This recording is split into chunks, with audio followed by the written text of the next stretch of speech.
The Diane Downs case serves as a chilling reminder of the devastating consequences of unchecked selfishness and manipulation. Her actions left a lasting scar on her children, but their resilience and strength offer a powerful message of hope. As we reflect on this tragedy, it reinforces the importance of vigilance, compassion, and the pursuit of justice.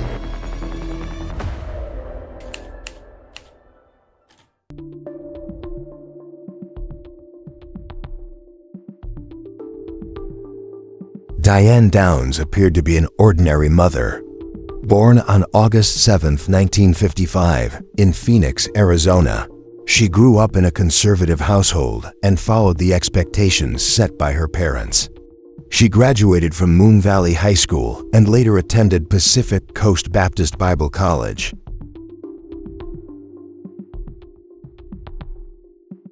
In 1973, Diane married her high school sweetheart, Steve Downs. They soon became parents to 3 children, Christy, Cheryl, and Danny. From the outside, the family seemed picture perfect, but cracks in the facade began to show as Diane's ambitions conflicted with her domestic life. Steve described Diane as restless and unfaithful, often pursuing relationships outside their marriage. This pattern of infidelity strained their relationship, leading to their divorce in 1980. Diane, now a single mother, struggled to balance her responsibilities and personal desires.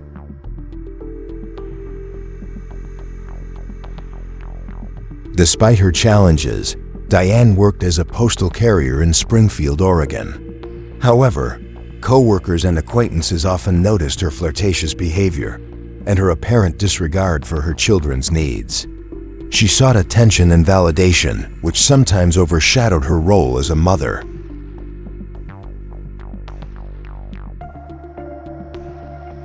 The turning point came on the night of May 19, 1983. Diane arrived at Mackenzie Willamette Hospital in Springfield, Oregon, with her 3 children in the car. All 3 had been shot, and Cheryl was pronounced dead on arrival. Christy and Danny were critically injured. Diane claimed that a bushy-haired stranger had attempted to carjack her on a rural road and shot her children when she resisted. Her account, however, was riddled with inconsistencies, raising suspicions among investigators.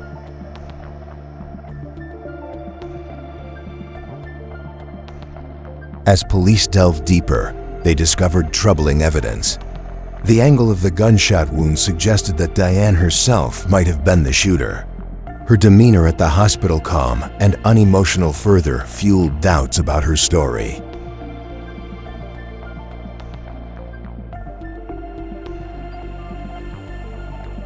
Christy, who survived but suffered a stroke, became a key witness in the case.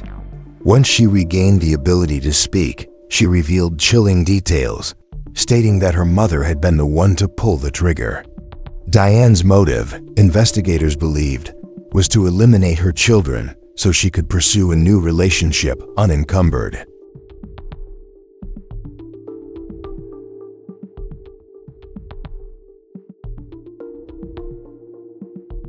The trial in 1984 captivated the nation. Prosecutors painted a picture of a manipulative woman who placed her desires above her children's lives. Diane's defense team argued that she was a victim of circumstance, but the evidence against her was overwhelming.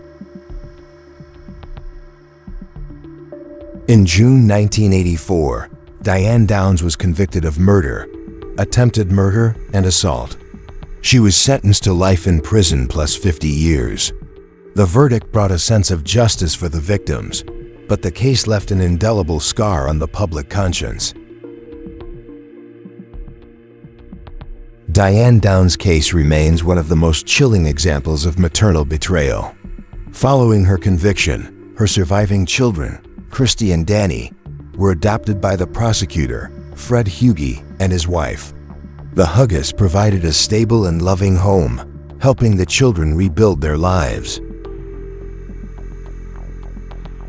Diane's actions and the trial sparked widespread media coverage, with headlines portraying her as a heartless and narcissistic killer. Her case was covered extensively in books, documentaries, and television shows, solidifying her infamy.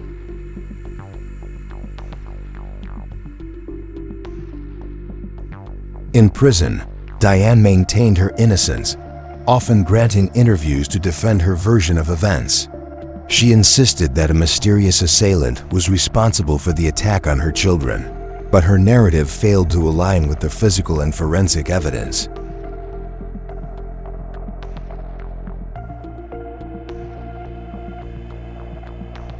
Her time in prison was marked by continued controversy. In 1987, Diane escaped from the Oregon Women's Correctional Center and remained at large for 10 days before being recaptured.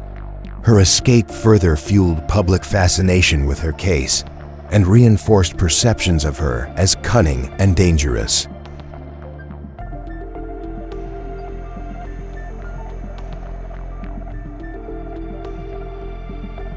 Over the years, Diane's parole hearings have been highly publicized. She has consistently argued for her release, but the parole board has repeatedly denied her requests, citing her lack of remorse and the severity of her crimes. The psychological aspects of Diane's case have intrigued experts. Many have speculated about her mental state, diagnosing her with narcissistic personality disorder and psychopathy. These traits, combined with her manipulative tendencies, made her a unique and unsettling figure. Christy and Danny, now adults, have largely stayed out of the public eye. Their resilience in the face of unimaginable trauma stands in stark contrast to their mother's actions. Their story is one of survival and the strength of the human spirit.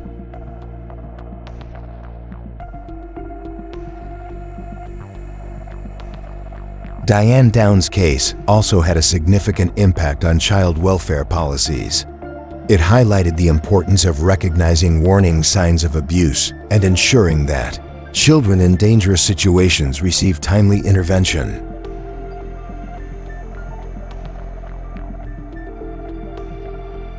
Books such as Anne Rule's Small Sacrifices have chronicled the case in detail, providing insight into Diane's motives and the legal proceedings. These works have helped keep the story alive, ensuring that the lessons from this tragedy are not forgotten. As of today, Diane remains incarcerated. Her name evokes a mix of fascination and revulsion, a reminder of the depths of human selfishness and the enduring need for justice.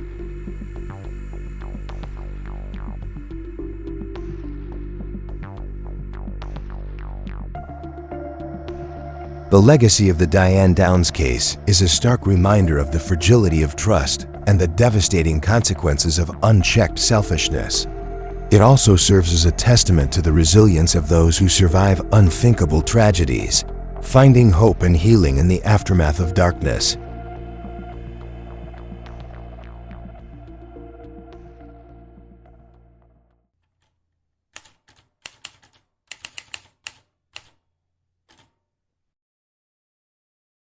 All right, strap yourselves in for this deep dive. We're going deep into a case that really makes you question everything. It's the story of Diane Downs. Oh, yeah, the Diane Downs case. On the surface, you see a typical mother of three, living a pretty normal life. All right.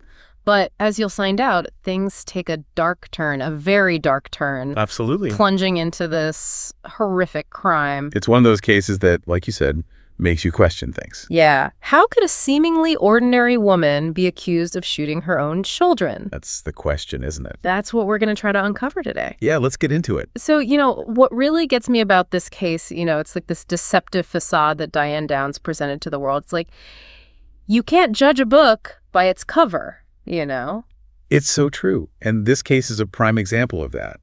It's almost like she was living a double life. She was born in Phoenix, seemed to have a normal upbringing, conservative household, graduated high school, even attended a Bible college for a bit. Married her high school sweetheart, Steve Downs. They had 3 kids, Christy, Cheryl, and Danny. On paper, Totally normal. Yeah, it's like the picture of the American dream. Right. But you mentioned a facade. What exactly started to, chip away at that picture-perfect image? Like I said, cracks started to show. Steve Downs, he described Diane as someone who craved attention and validation. Always restless. Really? Yeah. Especially from men outside of their marriage. He felt that she was unfaithful and often put her own needs before her children's. That's tough. Yeah. Even her coworkers at the post office in Springfield, Oregon, they noticed this pattern of flirtatious behavior, a seeming lack of concern for her kids. Okay, so maybe that role of a devoted mother wasn't really doing it for her, you think? Yeah. Do you think that dissatisfaction could have contributed to what happened on May 19th, 1983? It's definitely a piece of the puzzle, you know? Okay. That night, she arrived at McKinsey-Willamette Hospital in Springfield with all 3 of her children, and they had all been shot. Oh, my God. Cheryl, one of the children, died at the hospital. Christy and Danny were left clinging to life with critical injuries. Just awful. So what did she say? What explanation did Diane offer for this? She claimed that a bushy-haired stranger tried to carjack her on this rural road, and that he shot the children when she resisted. Classic stranger danger story. Yeah. But something doesn't seem right. What made the investigators doubt her? Was there something more than just, inconsistencies in her story? Well, yeah, there were red flags. Okay. For one thing, the gunshot wounds and the angles of the wounds, they didn't line up with her story. Uh-huh. The physical evidence, it pointed to Diane. Really? Yeah, as the likely shooter. Then there's her demeanor at the hospital. It was just strange. Okay. She was calm, unemotional, almost detached, which seemed, at odds with what she had supposedly just experienced. It's like she was putting on a performance rather than, genuinely grieving. Yeah, that's the impression a lot of people had. It fueled suspicions. They knew they had to dig deeper. And then there's the testimony of her daughter, Christy, that changed the course of the investigation entirely. Right, Christy. She survived the shooting, but she suffered a stroke, didn't she? Did that affect her ability to communicate what happened? Initially, yes. Yeah. The stroke left her unable to speak. So frustrating. Horrible, right? To know what happened but not be able to tell anyone. Absolutely. But in a truly dramatic turn of events, Christy did regain her ability to speak. Wow. And when she did, she identified her own mother as the shooter. I can't imagine what that must have been like for her. To accuse your own mother. Unthinkable. Really? But that was a pivotal moment in the case. It just shattered Diane's narrative. It put her right at the center of the investigation. Exactly. So with that revelation, the motive becomes even more crucial to understand, right? Absolutely. What possible reason? Did she ever offer an explanation? While Diane maintained her innocence throughout, investigators theorized that she wanted to be free from, and I'm using her words here, the burden of motherhood. Burden? Wow. In order to pursue a new romantic relationship. So she wanted a life without her kids, essentially. It seems that way. Wow. It speaks to a level of, detachment and selfishness. Hard to comprehend. It's chilling, really. Yeah. And with Christie's testimony, the stage was set for this very public trial that captivated the entire nation. It really did. Yeah. The 1984 trial of Diane Downs was a media sensation. People were just captivated by this question. How could a mother do this? Right. How could a mother do this to her own children? The prosecution did a really good job, portraying Diane as this manipulative, self-centered woman who just cared about her own desires. Right. More than her children's well-being. Yeah. And they were very thorough, pointing out all those inconsistencies like you mentioned. You said the angles of the gunshot wounds didn't match up, right? What other physical evidence contradicted her story? Well, like the gun, for instance. Okay. She claimed that the gun used belonged to the attacker, but they never found a gun matching her description. And then there were the gunshot residue tests on her hands and clothes. Didn't look good for her. Not at all. The prosecution argued that, these inconsistencies, along with Christie's testimony, really pointed to her guilt. It sounds like a pretty strong case. What about the defense? What do they do? Do they offer an alternative explanation or try to discredit the evidence? It was tough for them. They tried to paint her as a victim of circumstance, suggesting that the police had messed up somehow, Overlooked other suspects? Maybe, or mishandled evidence. So, they also tried to cast doubt on Christie's testimony. saying, Well, that her memory could be unreliable. Because of the trauma. Right, and the stroke. So trying to create reasonable doubt. Exactly. Hoping the jury would think twice about a guilty verdict. Did it work? I mean, what was the outcome? In the end, it didn't work. The jury found her guilty. Wow. Guilty of murder, 2 counts of attempted murder, and 2 counts of assault. Wow. That's a lot. Yeah. What was her sentence? Life in prison plus 50 years. So basically, she's never getting out. Pretty much. Makes sense, I guess, given everything. Yeah. What happened to Christy and Danny after the trial? Did they stay in the system? Actually, no. This is kind of interesting. They were adopted by the lead prosecutor, Fred Hughey. Oh, wow. Really? And his wife. So they ended up with a good, loving home. That's good to hear. Yeah, they were able to start healing, rebuilding their lives. That's amazing. It says a lot about the Hugheys, to take them in after everything. Right. A real testament to their compassion. For sure. But, Diane's story doesn't end there. Even in prison, she kept up the deception, didn't she? Never took responsibility. Never. Always maintained her innocence. Wow. Still holding on to that hope of being exonerated someday. Yeah. Blamed this mysterious attacker, the one that never existed. Crazy. But her story never matched the evidence, did it? Not at all. It only reinforced that image of her as manipulative and deceptive. It's like she couldn't accept what she had done. It's almost like she created this alternate reality in her mind. Maybe. And this denial, did it show up in any other ways during her time in prison? Well, yeah, in a way. Yeah. She actually escaped from prison in 1987. Escaped. Scaled a fence. Disappeared. That's wild. Like something out of a movie? It was a big deal. Nationwide manhunt. I bet Christy and Danny were terrified. Absolutely. It must have been terrifying for them. Yeah. Knowing she was out there somewhere. Yeah. Luckily, they caught her after 10 days. Thank goodness. But that escape really solidified her image, didn't it? Cunning, dangerous. Yeah. No respect for the rules. Right. It all points to a certain psychological profile, wouldn't you say? Did experts ever weigh in on her mental state? Like, what could explain her actions? Well, yeah. A lot of psychological experts have looked at her case. They've offered a few possible diagnoses. Narcissistic personality disorder, for example. Narcissistic personality disorder. What's that? Well, people with this disorder, they often have this inflated sense of self-importance. They need constant admiration, and they lack empathy. Really? Yeah. And they can be very manipulative, using their charm to get what they want, even if it means hurting others. Makes sense. And what about the other diagnosis? Oh, right. Psychopathy. Psychopathy, okay. How is that different? Psychopathy is more about a lack of remorse, superficial charm, manipulation, disregard for others' feelings. They often act impulsively without thinking about the consequences. Wow. So with all that, I can see why the experts might make those connections. Lack of remorse, manipulation, hurting her own children to get what she wants. It fits the profile, doesn't it? It really does. So even with the escape, she kept trying to get out of prison, right? Yep. Had tons of parole hearings. Yeah. Always denied. She never showed any remorse. That's huge, right? I mean, you can claim innocence, but to not show any regret, any empathy for what happened. It was a major factor in their decision. It makes you think she hadn't really faced what she'd done. Right. So where are Christy and Danny today? Have they spoken about their experiences? They've stayed out of the public eye. Uh-huh. Which is completely understandable. Yeah. It's incredible, really, how resilient they've been. They built lives for themselves. Found a sense of normalcy after all that. They did. It really shows the power of healing, of a loving, supportive environment. Absolutely. Their story offers some hope in this whole mess. It reminds us that even after such terrible things, there's still a chance for a better future. That's right. This case, it was a media frenzy. Oh, yeah. Big time. Definitely. What was it about this story that captivated the public so much? I mean, everyone was glued to their TVs, following every little detail. Why do you think that is? Why did this case, the Diane Downs case, resonate so much? It's a really good question. I think it's a few things, really. First, the crime itself, right? Yeah. Shooting your own kids, it's shocking. Totally. It goes against everything we believe about being a parent.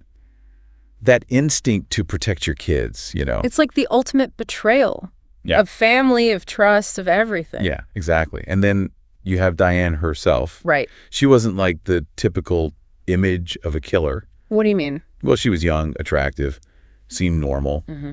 And that just makes it more disturbing, It's like a nightmare. The monster looks familiar. Exactly. And the media, of course, played a big role. The trial was on TV, so everyone saw the drama, the emotion. It was like a real-life soap opera. Right. And then, of course, there's the impact on child welfare. Okay. I mean, this case, it made people realize that this kind of abuse, it can happen anywhere. Yeah, it's not just in, like, troubled families. Right. It sparked a conversation about how to protect kids, how to recognize the signs of abuse. It's a tragic lesson, for sure. But we can't just assume kids are safe, even in their own homes. We have to be aware, look for the signs, you know? Absolutely. Be willing to step in if needed. So yeah, Diane was convicted, but her story didn't end there. Right. There have been books, documentaries, even a movie. People are still fascinated by her. It's a story that sticks with you, for sure. Makes you question everything. It does. So as we wrap up, what's the big takeaway here? What do you hope our listeners will think about after this deep dive? I think the biggest thing is that evil, it can be deceptive. It can hide in plain sight. Like with Diane. Exactly. And it reminds us that the world is complicated and we have to be careful. We have to look beyond the surface, you know. Don't take things at face value. Right. But even with all the darkness, there's still hope, right? Always. Like Christy and Danny, they found a way to heal, to build a better future. That's what we have to remember. Even after tragedy, there's still strength, there's still resilience. And we have to fight for a world where kids are safe, where they're loved. Exactly, where they're protected. That's a good place to end it, I think. I agree. Thanks for joining us on this deep dive. Thanks for having me. It's been a really thought-provoking conversation.